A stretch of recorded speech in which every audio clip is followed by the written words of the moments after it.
ഹരേ രാമ ഹരേ കൃഷ്ണ.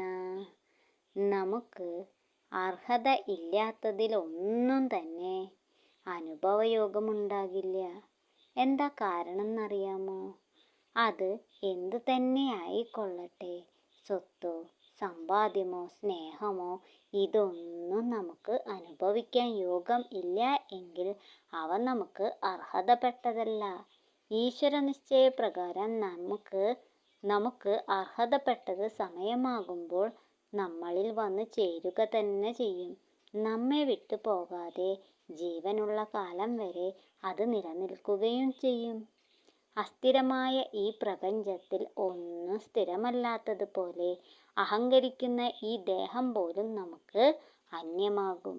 ആത്മാവും പരമാത്മാവും മാത്രമാണ് സ്ഥിരമായി നിലനിൽക്കുന്നത്.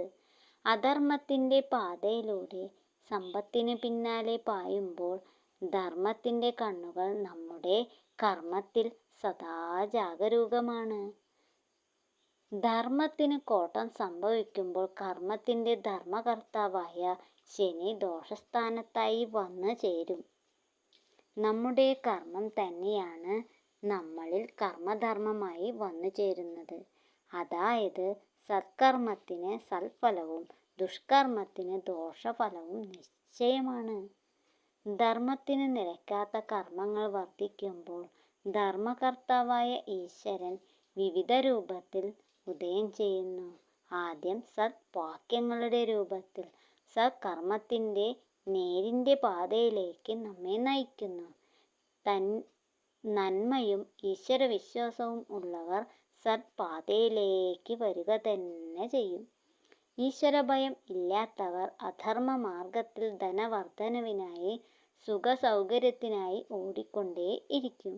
വളഞ്ഞ വഴിയിൽ നാം സമ്പാദിക്കുന്നതെന്ത് തന്നെയായാലും മറ്റൊരു തരത്തിൽ നമുക്ക് വലിയ നഷ്ടമായി മാറും.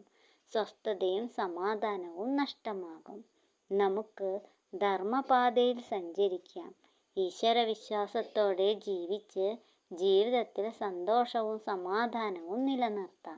നമുക്ക് നമ്മുടെ വാക്കുകളും കർമ്മങ്ങളും ധർമ്മത്തിൽ അനുഷ്ഠിതമാകാൻ ഈശ്വരൻ എല്ലാവരെയും അനുഗ്രഹിക്കട്ടെ. എല്ലാവർക്കും ഇഷ്ടമായെന്ന് വിചാരിക്കുന്നു. ഓം നമോ ഭഗവതേ വാസുദേവായ. സർവം കൃഷ്ണാർപ്പണമസ്തു.